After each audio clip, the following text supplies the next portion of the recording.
मैं तो खैर मर जाऊंगा। मुझे इतना यकीन है कि एमपी चुनाव से पहले मेरा टाटा बाय बाय होने वाला। एनआरसी के कागज को किसने चाक किया? एक ही आदमी था, उसका नाम बैरिस्टर सौदीन ओवैसी था। कस्तूर ईमान सीमांचल के हिंदू मुस्लिम सबके दर्द की आवाज बनना चाहता है, इसलिए एक मौका मुझे दीजिए आप, और ये मेरा हक भी बनता है। 2015 में कस्तूर ईमान हारा नहीं था, कस्तूर ईमान को हराया गया था।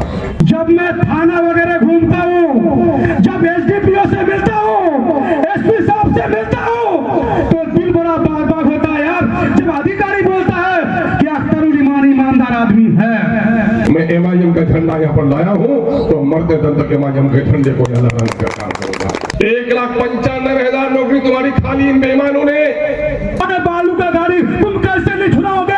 पकड़वाते हो तुम तो छुड़वाएगा कौन? पहले पकड़वाते हो फिर छुड़वाते हो। थाना में मेरा बहुत खून जाता है, लेकिन हाँ यह बात जान लो, किसी चोर की पैरवी में नहीं जाता, किसी शराबी की पैरवी में नहीं जाता, किसी लुटेरे की पैरवी में नहीं जाता। मैं 70 बार हार सकता हूँ, लेकिन किसी कातिल की हिमायत नहीं कर सकता। लेकिन सच्चाई है कि अख्तरुल ईमान ईमानदार नेता है, यह आप लोगों को मानना पड़ेगा। 10 आदमी ने मिलकर उसका रेप किया, और उन जालिमों को जिनने उसके बेटी के सामने उसका रेप किया, कहीं न कहीं हुकूमत गुजरात ने उसको माफ कर दिया। हमको गरीबी मिली, क्या मिला? बेरोजगारी मिला, क्या मिला? पुलिस का डंडा मिला। कि मिल्लत के किसी मसाइल पर भी आवाज नहीं उठा सका। बस्तियां कटे उसको कोई पता नहीं है, सड़क टूटे उसको कोई पता नहीं है, बेकसूरों की कमर में रस्सी लगे उसको कोई पता नहीं है कि मैं जनता का रहबर हूँ। अरे तुम जनता का रहबर नहीं हो, तुम जनता को लूटते हो। मैंने 2 जुमले कहा था, बीजेपी के साथ बैठे हुए हैं आप, और मैं इलेक्शन लूंगा आपकी पार्टी से। ऐसे बेगैरत की औलाद में नहीं हूँ, मैं एमएलए नहीं रह सकता, एमपी नहीं रह सकता, बीजेपी के साथ वालों के साथ नहीं जा सकता। गोंगा गहरा गजुआ बोलता है, बोलने से क्या होता है? अरे मेरे खिलाफ भी बोलते हो तो बोल ही के तो बोलते हो ना, नाच के थोड़े बोलते हो। भीख मांगने वाला जो भिखारी अपना कटोरा खरीदता है, उस कटोरे में भी टैक्स है। मोदी जी मोदी जी मोदी जी। नीतीश कुमार सुन लो मेरे भाइयों, क्या किया तुम्हारा? तुमको तो अच्छे मंदिरों में जाने भी नहीं देता, अपने गिलास में पानी भी पीने नहीं देता। अख्तरुल ईमान यहाँ पर खड़ा है, यहाँ अगर कोई डूम भाई है, कोई हारी है, आओ मेरे साथ, आधा गिलास पानी पियो और तुरंत पी लेगा। जब बीजेपी के साथ पार्टी गई तो उसकी गैरत कहाँ मर गई थी कि रिजाइन नहीं कर सका? वो बेगैरत अख्तरुल ईमान का मुकाबला करेगा। लेकिन ये बेशरम सरकारों ने उनके गले पर माला डाला और कहा ये संस्कारी लोग हैं। इस बात का ख्याल रखना पड़ेगा कि मुझे मस्जिदों में चंदे देकर, मंदिरों में चंदे देकर अगर आपने वोट का सौदा कर लिया तो आपकी ये मंदिर और मस्जिद भी वहां आपकी सिफारिशी नहीं होगी। हमें मौका दीजिए एक मरतबा। मैंने एक बार कुर्बानी दे दी कि बीजेपी नहीं आ सकी, दूसरी बार मेरी कश्ती डूब गई, हक मेरा था। अगर 2014 में मैं हार गया था, मैं छोड़ दिया था इलेक्शन, मरम्मत के बुनियाद पर भी एक पहले सब का कोई खाने के लिए बैठा हो और किसी आदमी की वजह से उठ गया हो, जब दूसरा सब पीछे तो उसको बुला के खिलाना चाहिए कि नहीं? ये भी हमको उठ गया था। ये अगर मैं 2014 का इलेक्शन छोड़ दिया था तो 2019 में मेरा हक बनता था। लेकिन चलिए, आपने एक आदमी को देख लिया और आपको अंदाजा हो गया कि मिल्लत के किसी मसाइल पर भी आवाज नहीं उठा सका। बस्तियां कटे उसको कोई पता नहीं है, सड़क टूटे उसको कोई पता नहीं है, बेकसूरों की कमर में रस्सी लगे उसको कोई पता नहीं है, बल्कि उसकी पार्टी बाबरी मस्जिद में भजन कीर्तन आज हो रहा है। हर मुसलमान का लौट लग रहा है कि वो मेरे खुदा के नाम का घर था और उस मस्जिद में ताला किसी ने लगाया था, किसी कांग्रेसी ने लगाया था। राम के मंदिर को दीवार में पहले अगर किसी ने मूर्ति को रखा था, इसी कांग्रेसियों ने रखा था, उस कांग्रेस के पार्टी का जिसने अलीगढ़ के लिए पैसा आज तक नहीं दिया, कभी एक पुलिया की बात नहीं कर सका, वो आदमी भी है और अख्तरुल ईमान भी है। ये तीसरी बार का मेरा मामला होगा। आपसे मेरी गुजारिश है कि मैं भले ही आज आप जाइए, दरभंगा जाइए, बिहार के किसी कोने में भी जाइए, आपको अख्तरुल ईमान नकारा लगता होगा, लेकिन यकीन जाइए मेरे भाइयों, मैं अल्लाह का शुक्र अदा करता हूँ। यकीन है कि अख्तरुल ईमान के नाम से जो भी मिलने वाला होगा बड़ी मोहब्बत से आपसे मिलेगा कि अख्तरुल ईमान हमारे इलाके की भी बात उठाता है, गया की भी बात उठाता है, जहानाबाद की बात भी उठाता है, उर्दू का मसला हो, मस्जिद का मसला हो, कब्रिस्तानों पर नाजायज कब्जा हो, किसी दलित के साथ अन्याय हो, किसी गैर मुस्लिम के साथ नाइंसाफी हो, तो अख्तरुल ईमान अपनी जबान बंद नहीं रखता। इन सरकारों ने आपके साथ क्या किया है? एक आखिरी बात कहकर मैं जाऊंगा कि मैं जो कुछ कहता हूं नाइंसाफी हुई है। आज पूरे बिहार में सबसे गरीब सीमांचल, सबसे ज्यादा पलायन मजदूर सीमांचल, सबसे ज्यादा बाहर से टूटी फूटी लाश के आने की जगह सीमांचल, 15 दिन की दुल्हन को छोड़कर पंजाब के खेतों में धनकट्टी के लिए जाने वाला सीमांचल का मजदूर, माँ के गोद में सोने वाला 12 साल का बच्चा, दिल्ली में पोछा मारने वाला हमारे इलाके का है। कल तक हमारा सीमांचल ऐसा नहीं था। मेरे पास कोई तारीखी सबूत नहीं है, लेकिन मेरी आंखों ने देखा है कि 1970 और 80 तक भी, उससे पहले तो बहुत था। आरा छपरा मुंगेर का मजदूर इस इलाके में आता था कि नहीं आता? सही बात है। था कि नहीं? बुरे लोग गवाही दीजिए, है ना? सैकड़ों हजारों की तादाद में होता था, कोई बैठक खाली नहीं था। बल्कि वो बेचारे इतने गरीब थे कि 2 वक्त खाते थे, रात का चावल बांध के रखते थे, एक धोती ही पहनते थे, उसी को ओढ़ते थे। गरीबी बेचारे की ऐसी थी। लेकिन आज वो हमसे अमीर हो गया है। सरकारी आंकड़े कह रहे हैं कि प्रति व्यक्ति आय सबसे कम सीमांचल में, सबसे कम पढ़े लिखे लोग सीमांचल में। अभी महावीर कैंसर संस्थान की रिपोर्ट आई है कि सबसे ज्यादा किडनी में स्टोन, गोल ब्लाडर में स्टोन और कैंसर की बीमारी सीमांचल में। कैंसर होना चाहिए वहां जहां कल कारखाना हो। हमारे यहाँ तो सब जो सादाब है, हमारे यहाँ तो सेहत भी होती, लेकिन पानी में आर्सेनिक है। डॉक्टर साहब बताएंगे आपको, पेट की खराबी की वजह, पानी में आयरन ज्यादा है और अभी पानी में यूरेनियम भी पाया गया है, जिससे कैंसर की बीमारी होती है। सबसे ज्यादा बीमार कहाँ? सीमांचल में। और सबसे ज्यादा बड़े हॉस्पिटल कहाँ? पटने में। हमारे यहाँ हॉस्पिटल नहीं, हमारे एक अच्छा स्कूल नहीं, हमारे नौजवानों को रोजगार का कोई मौका नहीं।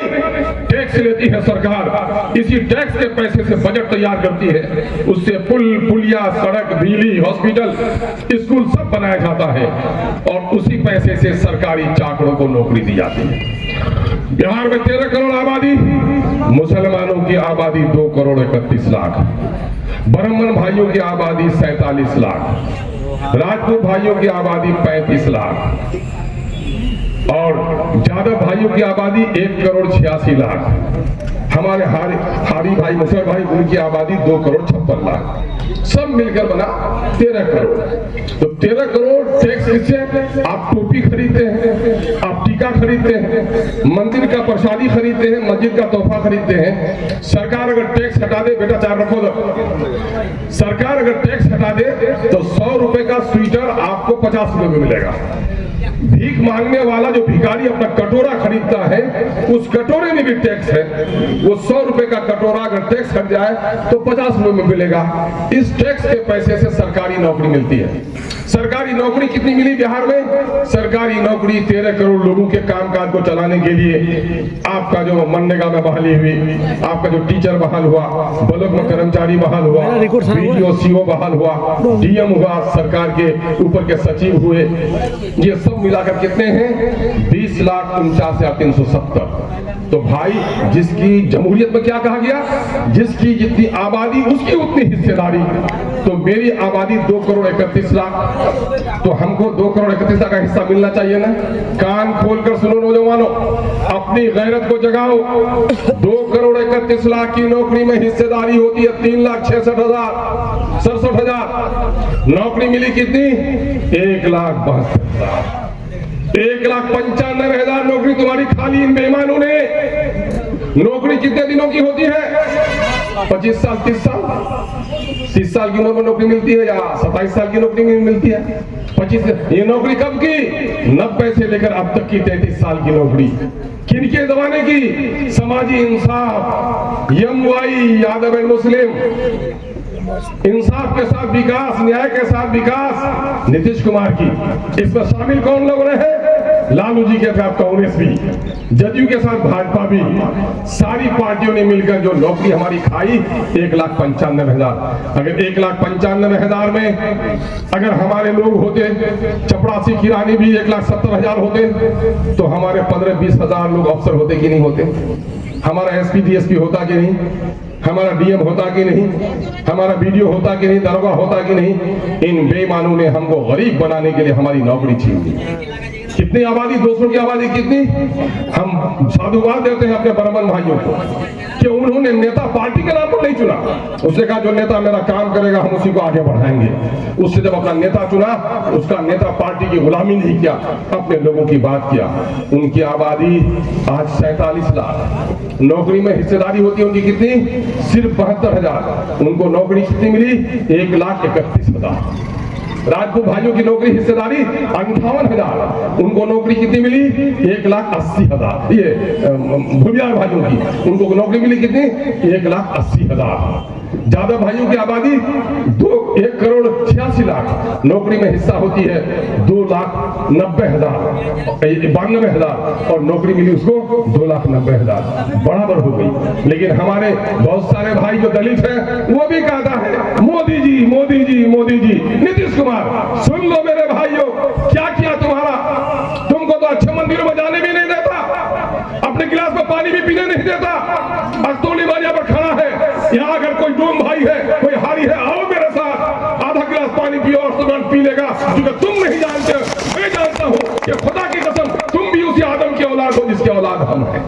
अगर आज हम भी ऋषि झोला में पैदा होते तो मेरा भी नाम ऋषि होता। जात और मजहब से इंसान बड़ा नहीं होता है, इंसानियत सबसे बड़ी चीज है। और आपको मैं बता दूं, ख्वाजा अजमेरी रहमतुल्लाह अलैह ने अभी मौलाना आया से कहा कभी तकरीर नहीं की, यही किया कि जिसको लोगों ने अछूत समझा उनके यहाँ जाकर खा लिए। वो कहा मेरे बस्ती का बड़ा आदमी मेरे यहाँ आया नहीं, इतना बड़ा विद्वान मेरे यहाँ खाया, इसी का धर्म अच्छा होगा। ये किरदार अपनाने की जरूरत है। और आज उनकी नौकरी की हिस्सेदारी कितनी होती है, उनकी नौकरी की हिस्सेदारी होती है 4,02,000। उनको नौकरी मिली कितनी, 3,90,000 या 91,000। उनकी भी 1,11,000 नौकरी खाली। नौजवान ये गैरत आती है तुमको। 5-5 किलोमीटर पर पुल बने, 50 किलोमीटर पुल नहीं बने। अख्तरुल सरकार बनाने के लिए मेरा बाप भी कांग्रेस में था, मेरा दादा भी रहा होगा, आपका भी बाप दादा रहा होगा। तो जब तक अपनी औलाद नहीं होती है, आदमी भतीजे को, सारू बेटा को, है ना, पड़ोसी के बच्चे को गोद में लेता है।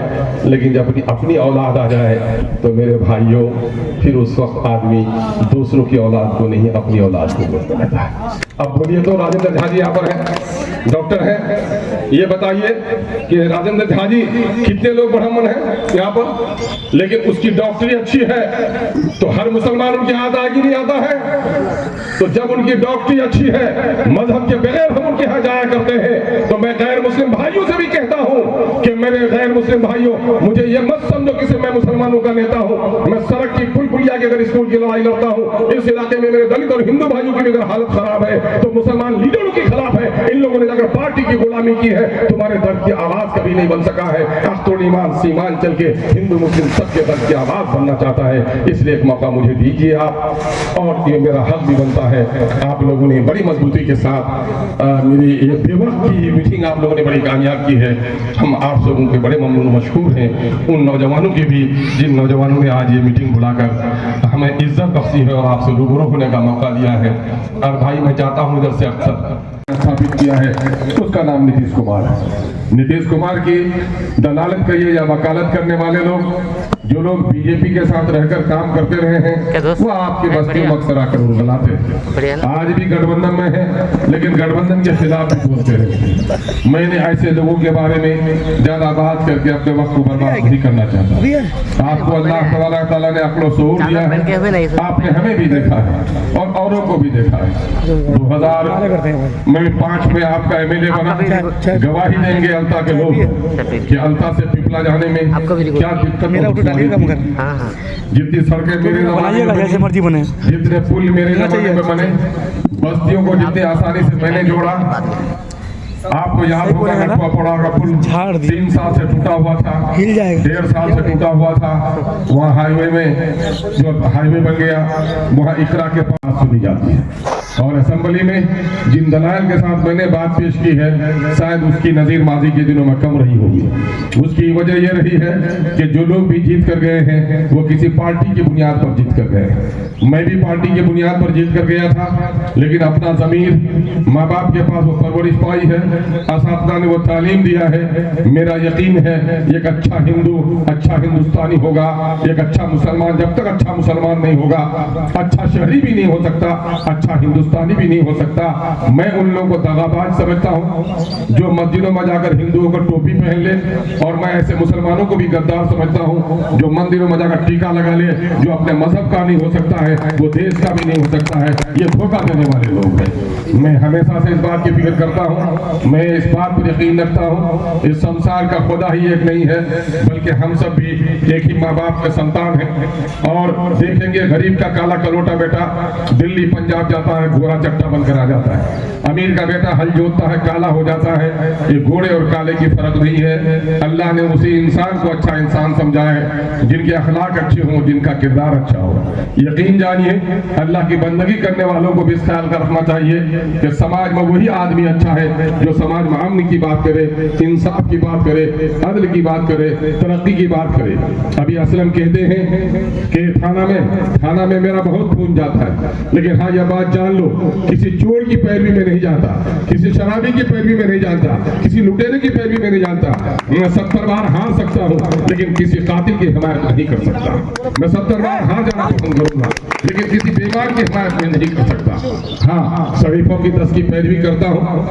2-4 का काम होता होगा, 2-4 का नहीं होता होगा, क्योंकि इख्तियारात मेरे हाथ में नहीं है, इख्तियारात हुकूमत वक्त के हाथ में है। लेकिन जहाँ तक आवाज उठाने की बात है, आवाज उठाता हूँ। मुझसे पहले भी बड़े बड़े नेता जुटे, हमारे बुजुर्ग जनाब तस्लीमुद्दीन साहब, जिनका बड़ा एहसान मुझ पर है, मैं उसे कभी फरामोश नहीं कर सकता। 2009 में नीतीश कुमार ने मुझे टिकट देने का के लिए बुलाया था। उस वक्त बीजेपी के साथ थे वो, और कहा कि आप इलेक्शन लड़िए। मैंने 2 जुमले कहा था, बीजेपी के साथ बैठे हुए हैं आप, और मैं इलेक्शन लड़ूंगा आपकी पार्टी से। ऐसे बेगैरत की औलाद में नहीं हूँ, मैं एमएलए नहीं रह सकता, एमपी नहीं रह सकता, बीजेपी के साथ वालों के साथ नहीं जा सकता। लेकिन कुछ बेगैरत आपके गए हैं जिनको आप देख रहे होंगे। 2014 में मैं इलेक्शन लड़ा। आपको मालूम है कि मैं उस वक्त, हम लोगों ने राजद से एमएलए थे, और उस वक्त बीजेपी के साथ नीतीश कुमार पेपर पे गलत फैसले करवा रहा था। हम लोगों ने, अब्दुल बारी सिद्दीकी साहब और लोगों ने समझा कि बीजेपी के साथ नीतीश कुमार बहुत दिन रहेगा तो यहाँ पर दलितों को, पिछड़ों को, अकलियतों को और नुकसान पहुंचाएगा। हम लोगों ने 15-16 आदमियों ने कोशिश की, 14 आदमी खड़े हुए, 1 आदमी छूट गया, जिसकी वजह से नीतीश कुमार का साथ नहीं दिया जा सका। लेकिन नीतीश कुमार अलग हो गए, मैं भी उनके साथ था उस वक्त जब बीजेपी से अलग किया था। कुछ बेवकूफ लोग कहते हैं कि अख्तुल ईमान भी उनके साथ था। उनको कह दो कि जब शराब की दुकान उजड़ गई थी, जब दूध का दुकान वहां खुला था, अख्तुल ईमान था, शराब की दुकान में अख्तुल ईमान को तुमने नहीं देखा होगा। बीजेपी के साथ जब नीतीश कुमार रहा होगा, अख्तुल ईमान ने उसका साया भी नहीं देखा है। मैंने उस वक्त रिजाइन किया। आप लोगों को नाराजगी भी हुई थी कि हमने राजद से जिताया, और मैं दगाबाजी भी नहीं किया कि राजद से आपने जिताया तो मैं आपका वोट रख दूं। मैंने फौरन रिजाइन किया। उसके बाद उनके साथ गया और एमपी का इलेक्शन लड़ने के लिए आया। बात ये तय पाई थी, 4 आदमी हम लोग थे, सम्राट चौधरी, जावेद इकबाल अंसारी, राम लखन नमन और अख्तर ईमान। बात यही तय पाई थी कि आप एमपी का इलेक्शन लड़िए, रिजाइन करना आपको पड़ेगा। अगर जीतने की पूरी संभावना है, अगर न भी जीतिएगा तो आप चारों को एमएलसी बनाकर हम वजीर बना देंगे।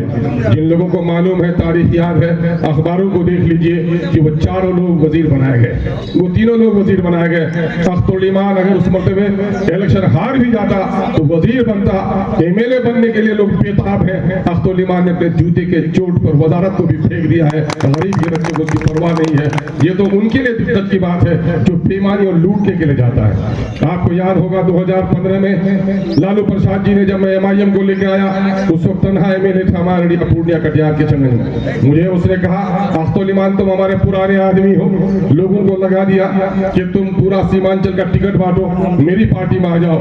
मैंने कहा नहीं, मैं आपको नेता मानता हूं सर, आपका आदर और सम्मान करता हूं, लेकिन एमआईएम का हमने दामन थामा है, हमको कुछ दिन यहाँ पर मेहनत करने दीजिए। 2014 में जब मैं इलेक्शन लड़ा तो एक वाकया और बता दूं मैं आपको कि मुझे टिकट दिया नीतीश कुमार ने। नीतीश कुमार के दलालों ने बीजेपी के लोगों से पैसे लेकर बीजेपी के नेता को जिताने का काम किया।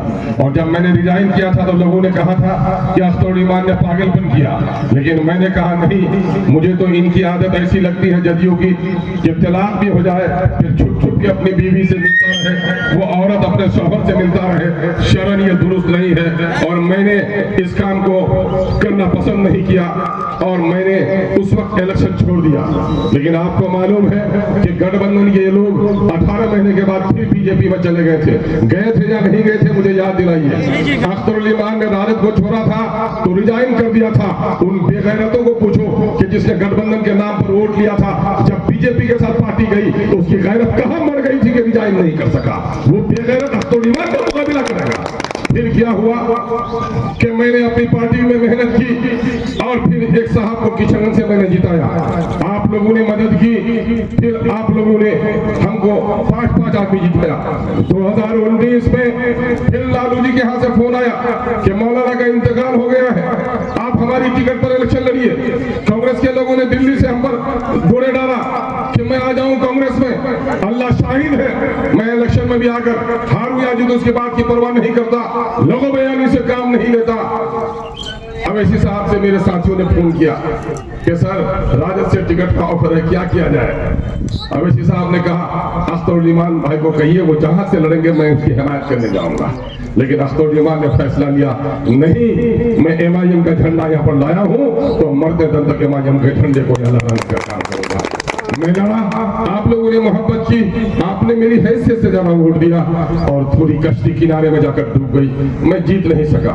लेकिन आपको मालूम है कि उसके बाद फिर मैं इलेक्शन लड़ा और हमारे बारे में अभी पीके को आप लोग जानते हैं, प्रशांत किशोर को जानते हो नौजवान सब बाखबर हो। प्रशांत किशोर इलेक्शन मैनेजमेंट का बड़ा आदमी है। अभी वो अपना नई पार्टी बनाए हैं, पटने में उनसे हम लोगों की मीटिंग हुई, मुलाकात चाह रहे थे, वो मुलाकात हुई, वहां पर गवाही दिया। मौजूद है फरहान भी यहाँ पर और 4 आदमी हम लोग थे। गवाही दिया कि अख्तर साहब 2015 में मैंने कहा कि भाई आप तो उस वक्त पूरा नीतीश जी के साथ ही मिस्टर क्लीन कहते थे, कहा कि करीब जाकर देखने का मौका मिला कि यह आदमी कितना गंदा है। और अख्तर साहब मैं गवाही देता हूं आपको, 2015 में आप हारे नहीं थे।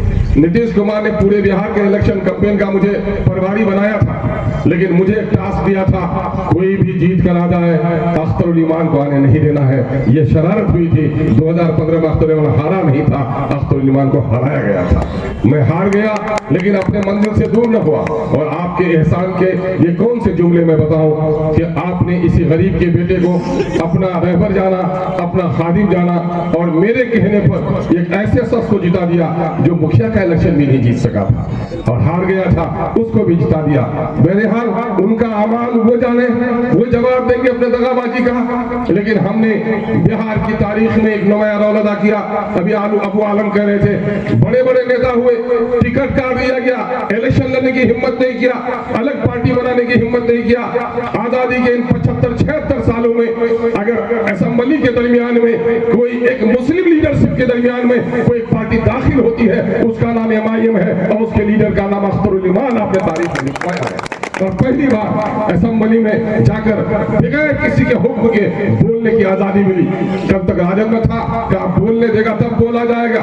मौलाना मरहूम जैसे, मौलाना मरहूम मकबूल जैसे बलीग नजर आदमी, तफक्कुह जिसको अल्लाह ने दिया, और जब तलाक के बिल की बात आई तो मौलाना को भी कांग्रेस ने बोलने नहीं दिया। जब मैं राजद में था, जब हिंदू और मुसलमानों के दरमियान में दूरी पैदा करने के लिए सूरज नमस्कार का मामला आया, झाजी यहाँ पर बैठे हुए वो सूरज नमस्कार करें, मेरे आंख में तो चिंगड़ी नहीं आती, मैं नमाज पढ़ता हूँ, उनके पेशानी में तो चोट नहीं आती। अरे धर्म यही है कि दूसरे के धर्म का आदर करो और अपने धर्म का पालन करो, यही तो सारा मजहब कहता है। लेकिन ये बेईमान लोग हिंदू और मुसलमानों को लड़ाने के लिए जब कहा, अख्तरुल ईमान वहां भी चुप नहीं रह सका और आपकी दीन और शरीयत की हिफाजत के लिए खड़ा हो गया। और आज असेंबली में जब भी कोई मामला आता है, अब किसी की इजाजत की जरूरत नहीं पड़ती, बल्कि आजाद पार्टी को आपने जिताया है तो अख्तरुल ईमान खड़ा होकर हर बात को रखता है। आपको उस दिन खुशी हुई होगी जाति आधारित गणना के लिए, जब दिल्ली में प्रधानमंत्री के साथ मीटिंग हुई थी, कोई मंत्री नहीं जा सका था, लेकिन आपका बेटा अख्तरुल ईमान को ले जाना नीतीश कुमार की मजबूरी थी, क्योंकि संविधान में है कि अलग पार्टी से जो जीत कर आया है उस नेता को भी आगे की कुर्सी में बैठाना होगा। मैं गया वहां पर, अभी जाति आधारित जनगणना की मीटिंग हुई, नीतीश कुमार जी को बुलाना पड़ा, अकेले था तब भी। जब ये 4 लोगों को झगड़ा हुआ एक दिन असेंबली में, पूर्णिया को हमारा उप राजधानी बनाइए। तो काफी झगड़ा हो गया मुख्यमंत्री से और वो कहा ताना दिया हमको, अरे आप जैसा कर रहे अकेले रह जाइएगा। तो मैंने भी कह दिया कि जुग दिन आप भी अपनी जगह पर नहीं रह पाइएगा। हमारे वो चारों लोग तोड़ कर लेके चला गया, लेकिन हमें उसकी परवाह नहीं। लेकिन आज उसको बुलाना पड़ रहा है हमको, क्योंकि मैं एक आजाद पार्टी से जीत कर गया हूं और मेरी अपनी अलग पार्टी है।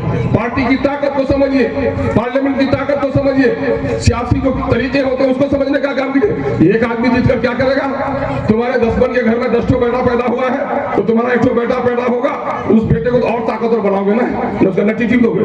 ये टबेरा में नीची करूँ ये तो बेवकूफ और अहमक वाली बात होती है, ये तो अहमक वाली बात होती है। एक आदमी क्या करेगा? एनआरसी के कागज को किसने चाक किया?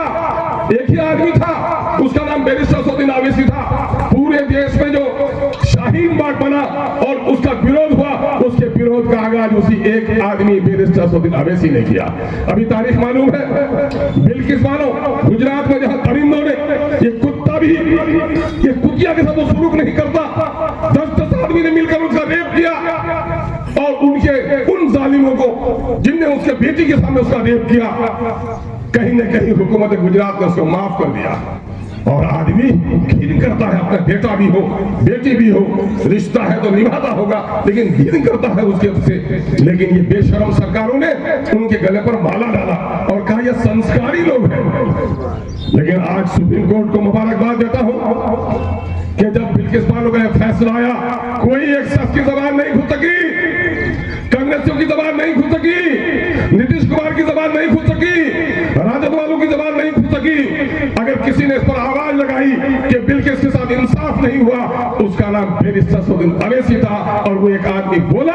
आज सुप्रीम कोर्ट ने फैसला सुनाया कि उन जिन जानियों ने, जिन बलात्कारियों को आजाद कर दिया गया है, उनको जेल की सलाखों में पहुंचाने का काम करो। ये होती है आवाज। ये गोंगा गहरा गजुआ बोलता है, बोलने से क्या होता है? अरे मेरे खिलाफ भी बोलते हो तो बोल ही के तो बोलते हो ना, नाच के थोड़े बोलते हो, है ना? मेरे भाई, मामला ये है कि हमने एक नई सियासी राह की दाव में डाली। आपने सुना होगा, अभी असेंबली में मैंने बार बार कहा, मेरे पैसे 13 करोड़ की आबादी, सबसे टैक्स लेते हो और नालंदा को दुल्हन की तरह सजाते हो। नालंदा में क्या क्या बना? नालंदा में आपके यहाँ पुल नहीं बना, वहां गिलास ब्रिज बना, अय्याशों के मक्कारों के घूमने की जगह बनाया, सफारी बनाया। एक जिला नालंदा में जितना पैसा लगा है, हमारे चारों जिला में इतना पैसा नहीं लगा। अररिया, पूर्णिया, कटिहार, किशनगंज 10वां हिस्सा है बिहार का। बिहार की आबादी अगर 13 करोड़ हो गई है तो 1 करोड़ 30 लाख की आबादी हमारे यहाँ होगी, तो हमारा 10वां हिस्सा बनता है। लेकिन बजट में हमको हिस्सा नहीं दिया जाता है। कोई बुजुर्ग किसी के कान में सुना कि असेंबली में कभी बात उठी कि गंगा नदी पर 5-5 किलोमीटर पर पुल बनाओगे, मेरे महानंदा पर 50 किलोमीटर पुल नहीं बनाओगे, मेरी माँ तड़प पर मरेगी, एम्बुलेंस नहीं जा पाएगा, मेरी बेटी दुल्हन बनेगी और गाड़ी खत्म नहीं जा पाएगी। ये आवाज किसी ने लगाई है तो आप ही के इसी बेटे ने, आप इसके खादिम ने, अख्तर उलेमा ने लगाया है। अभी बैरिस्टर असदुद्दीन ओवैसी साहब को बुलाया, लोग बोला शहर में प्रोग्राम करना चाहिए, मैंने कहा नहीं, मैं गांव दिखाऊंगा। और अल्लाह का शुक्र है कि महानंदा में कंकई में पुल बनने का सिलसिला शुरू हो गया है। कहते हैं गजुआ, बोलने से क्या होता है? हाँ, दलालों को बोलने की हिम्मत नहीं होती। बस्ती में होगा, पंचायती में जो सब दलाली करता है ना, वो हरामजादा पंचायती में नहीं बोलेगा, लेकिन चाय के दुकान में जाकर खुद बोलेगा, अरे मियाँ मी तो खुदा नहीं नहीं मियाँ, पंचायती में बड़ा गलत बोल। तो तुम्हारे बाप की मौजूदगी में उसको क्यों खड़ा नहीं थे तुम वहां पर पंचायती में? ये हरामखोर लोग, ये समाज को तोड़ने वाले लोग, मैं कहता हूँ ये चोर और डाको भी उतना मुजरिम नहीं है जितना दलाल सबसे बड़ा मुजरिम है। दलाल दिन की डकैती में अंदर बनकर आपको लूटता है, इसलिए चोर डकैत को बाद को सजा दीजिए, दलालों को पहले सजा दीजिए। दलाल कौम को बर्बाद करता है। मीर जाफर ने कौम को बर्बाद किया, जयचंद ने कौम को बर्बाद किया, इसलिए मीर जाफर और जयचंद को कभी बर्दाश्त नहीं कीजिए। अल्लाह के रसूल की एक हदीस है, हम अपने आलिमों को देखते हैं और चाहते हैं कि इनकी जबानों से भी जुमले तकरार के साथ लोगों के सामने में जाए। रसूलुल्लाह से पूछा लोगों ने, या रसूलुल्लाह क़यामत कब आएगी? आप सल्लल्लाहु अलैहि वसल्लम ने फरमाया, जब अमानतों में खयानत होगी। एक फिजा बनाइए, मुझे हिम्मत दीजिए, मुझे हौसला दीजिए, मेरी कमी कहीं नजर आती हो तो एक टेलीफोन करके मुझको खबर दीजिए, मुझसे बात नहीं हो पाती है तो मुझसे जो लोग जुड़े हुए हैं उनको कहिए। मैं समझता हूँ ये आपकी हमारे ऊपर बड़ी मेहरबानी होगी। बहुत बहुत शुक्रिया। आप मैं माइक में बोल चुका था, लेकिन हम लोग को इतना माइक में बोलना भी नहीं आता है, क्योंकि पहले ही मैंने कहा कि मैं प्रचार प्रसारक हूँ, अपना गाड़ी को बना लेता हूँ। पीछे भी मैंने माइक में काम किया था। अरे यार माइक को क्या हो गया, सही करो। पीछे भी मैंने MIM का गाड़ी बनाया था, पतंग वगैरह डीजे वगैरह लगा कर।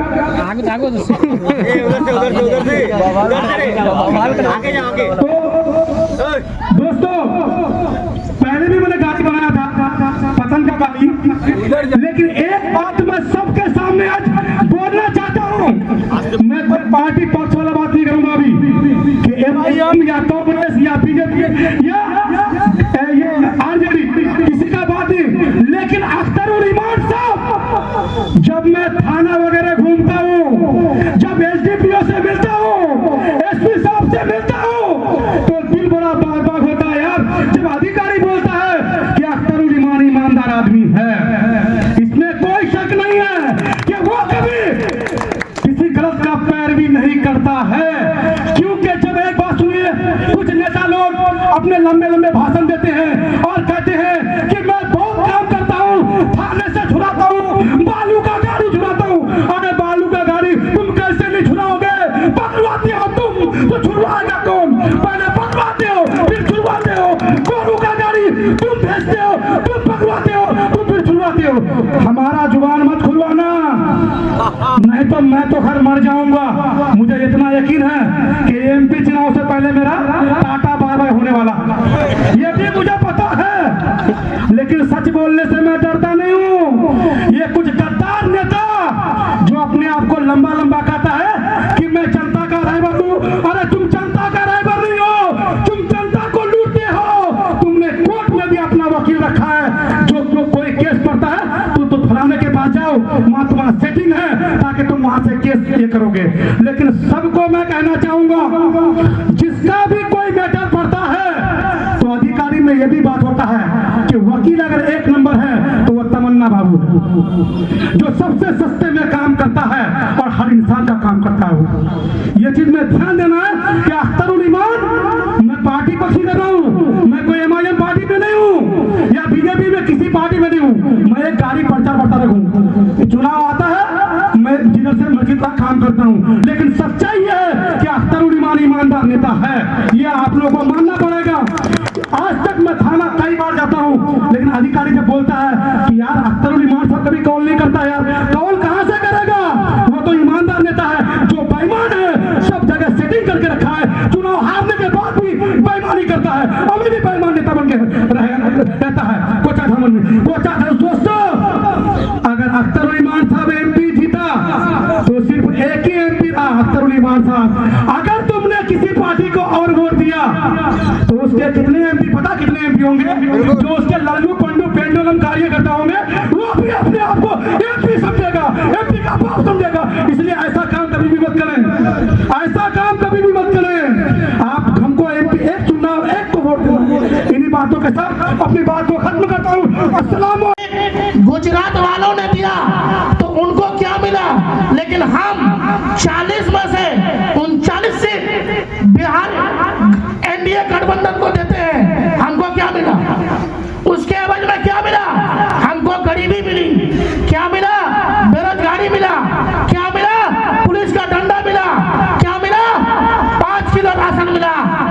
आपको 5 किलो 10 किलो राशन दे करके आपकी दिमाग को खरीदता है, आप भात खाते हैं घर में बैठ करके, लेकिन आप बच्चे का भविष्य के बारे में नहीं सोचते हैं कि मेरा बच्चा क्या होगा।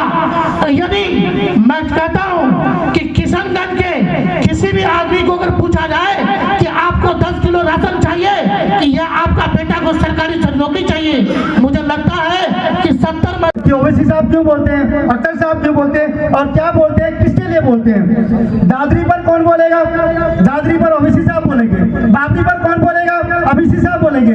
नासिर पर कौन बोलेगा, ओवैसी साहब बोलेंगे। जुनैद पर कौन बोलेगा, ओवैसी साहब बोलेंगे। और रोहित वेमुला पर कौन बोलेगा, ओवैसी साहब बोलेंगे। 3 तलाक पर कौन बोलेगा, NPR पर, NCR पर, CAA पर कौन बोलेगा, वो सब ठिका लिया है, पूरे हिंदुस्तान के मुसलमानों को ठिका लिया है ओवैसी साहब। लेकिन वोट लेने के टाइम में जिम्मा किसका जाता है, तेजस्वी वोट लेंगे, नीतीश कुमार वोट लेंगे, आपका राहुल गांधी वोट लेंगे, यहाँ पर नहीं सोच आती है। अभी 2014 से लेकर अभी तक जो देश में जितनी बर्बादियां हुई है, लोगों के अंदर, लोगों के ऊपर जो जितने कर्जा हुए हैं, वो हमें कौन बताएगा।